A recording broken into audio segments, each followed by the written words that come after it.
এই ভিডিওর মাধ্যমে আপনাদেরকে দেখাবো কিভাবে একজন কোয়ালিটি ইন্সপেক্টর কাজ করে বা একজন কোয়ালিটি ইন্সপেক্টরের দায়িত্ব কর্তব্য কী। সবেমাত্র ইন্টারমিডিয়েট পরীক্ষা শেষ হয়ে গেছে, অনেকেই পাশ করেছেন। হয়তো আপনারা মনে করতেছেন যে আপনি একটি গার্মেন্টসে আপনি চাকরি নেবেন। গার্মেন্টসে অনেক ধরনের কাজ আছে, আপনার production, quality, merchandising, cat, cutting, swing, finishing, বিভিন্ন ধরনের কাজকর্ম আছে।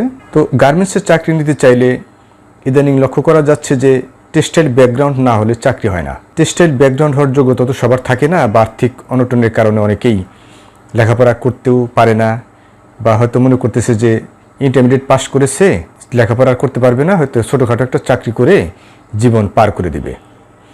তো সেই জন্য আপনি একটি গার্মেন্টসে কোয়ালিটি ইন্সপেক্টরের চাকরি নিতে পারেন। তো এই চাকরিটি নেওয়ার জন্য আপনাকে কিছু জিনিস জানতে হবে। তো আপনারা তো জানেন যে এক্সপিরিয়েন্স ছাড়া চাকরি হয় না, তবে কিছু কিছু ক্ষেত্রে এক্সপিরিয়েন্স না হলেও চলে। তবে আপনাকে যদি কোশ্চেন করা হয়, আপনি যদি উত্তর দিতে পারেন, বোঝাতে পারেন, আশ্বস্ত করতে পারেন, তাহলে কিন্তু আপনার চাকরিটি হতে পারে। এটি কোয়ালিটি ডিপার্টমেন্টের কাজের একবারে প্রথম স্তর, এখান থেকে কাজ শুরু হয়। একজন কোয়ালিটি ইন্সপেক্টর যদিও সে কাজের প্রথম স্তর কোয়ালিটি কন্ট্রোল করার জন্য, কিন্তু তার দায়িত্ব কর্তব্য অপরিসীম, কারণ তার হাত দিয়েই গার্মেন্টস পাস হয়। সে যদি ত্রুটিযুক্ত গার্মেন্টস বা ডিফেক্টিভ গার্মেন্টস পাস করে, তাহলে তো আর কোয়ালিটি কন্ট্রোল হলো না। তো এই জন্য একজন কোয়ালিটি ইন্সপেক্টর কীভাবে কাজ করে এই ভিডিওর মাধ্যমে জানতে পারবেন। একজন কোয়ালিটি ইন্সপেক্টর চাকরি পাওয়ার পরে তার যে ওয়ার্ক স্টেশন, এন্ড টেবিল, সেখানে অবশ্যই সে কার্ড পাঞ্চ করে 5-7 মিনিট আগে আসবেন। আসার পরে কোয়ালিটি ইন্সপেক্টরটি যে লাইনে কাজ করে, ওই লাইনের লাইন কন্ট্রোলার তাকে তার দায়িত্ব কর্তব্য ভালো করে বুঝিয়ে দিবে, বা প্রতিদিন একটি মর্নিং মিটিংয়ের আয়োজন হয় 5 থেকে 7 মিনিটের, সেটি সে ভালো করে শুনবে। শোনার পরে তার যে লাইন কন্ট্রোলার আছে, লাইন কিউসি আছে, সেই লাইন কিউসির যে ইনস্ট্রাকশন সেগুলো সে মেনে চলবে, যথাযথভাবে সে মেনে চলবে। সকাল 8টা থেকে কাজ শুরু হয় 1টা পর্যন্ত, 1টা থেকে 2টা ব্রেক হয়, আবার 2টা থেকে আবার 5টা পর্যন্ত, 7টা পর্যন্ত কাজ চলে, কোথাও কোথাও আরও বেশি কাজ চলে। যাই হোক, তো কোয়ালিটি ইন্সপেক্টর মূলত কী কাজ করে? তার কাজটা হচ্ছে যে একটি গার্মেন্টস ওভেন প্রজেক্টে কাজ করে, সে নিট প্রজেক্টে কাজ করতে পারে, সে সোয়েটার ফ্যাক্টরিতে কাজ করতে পারে।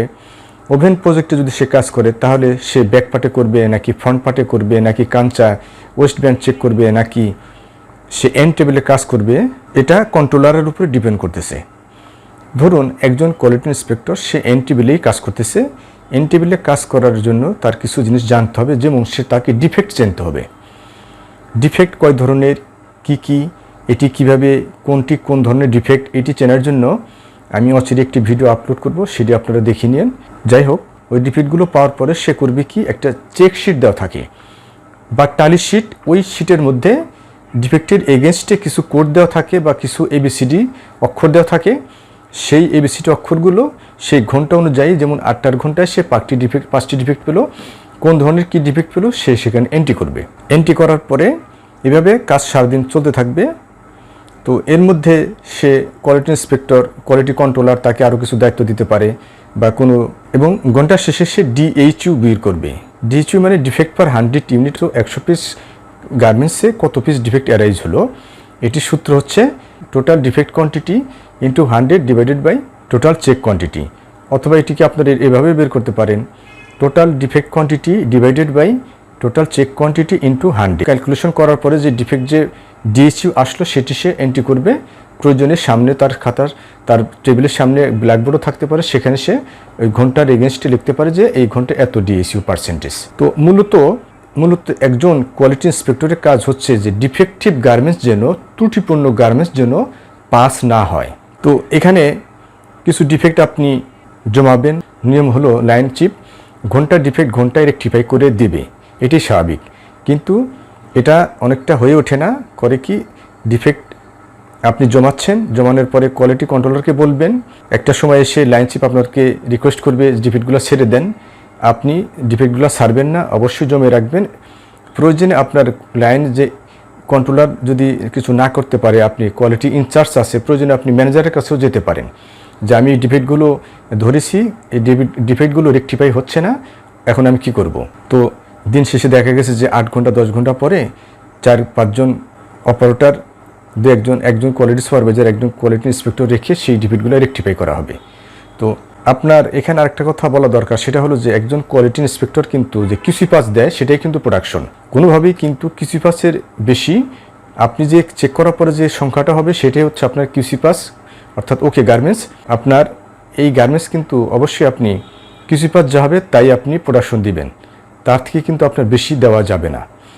আর আপনার যে টেবিলে কাজ করবেন সেই কাজের টেবিলের নিচে কিন্তু কিছু বক্স থাকবে, যেমন সেখানে আপনার rejection box, oil spot box, তারপরে আপনার হচ্ছে ফাইল বক্স, তারপরে আপনার জেনারেল ডিফেক্টিভ বক্স, এরকম কিছু বক্স থাকে। সেই বক্সে কিন্তু আপনারা ডিফেক্ট ভাগ ভাগ করে রাখবেন এবং কত পিস ডিফেক্ট হলো কোন ঘন্টায়, এবং এই ডিফেক্টগুলো আপনি করবেন কি এন্ট্রি করে রাখবেন। লাইন কন্ট্রোলারকে বা লাইন চিপকে যখন দিবেন তখন অবশ্যই আপনি এটি কাউন্ট করে দিবেন, এবং যখন রিসিভ করবেন রেকটিফাই করার পরে তখন কিন্তু অবশ্যই আপনি এটি চেক করে নেবেন। তা না হলে অনেক সময় দেখা যায় যে একজন লাইন চিপ রেকটিফাই না করে স্টিকার তুলে আপনাকে দিয়ে দিবে। আপনার যেখানে যেখানে ডিফেক্ট অ্যারাইজ হবে সেখানে আপনি স্টিকার দিবেন, স্টিকার দিয়ে আপনি রাখবেন। তো এটাই হচ্ছে আপনার একজন কোয়ালিটি ইন্সপেক্টরের দায়িত্ব কর্তব্য। তো আপনাকে যদি ইন্টারভিউ বোর্ডে প্রশ্ন করা হয় যে কোয়ালিটি ইন্সপেক্টরের দায়িত্ব কর্তব্য কী, আমার তো মনে হয় যে আমি যা বললাম এর যদি আপনি 50% বলতে পারেন তাহলে কিন্তু আপনার চাকরি হওয়ার সম্ভাবনা আছে। তো আর বাকিটা আপনি কাজ করার সময় বুঝে যাবেন। আজকে আলোচনা এই পর্যন্তই। আশা করি আলোচনাটি বুঝতে পেরেছেন। সবাইকে ধন্যবাদ।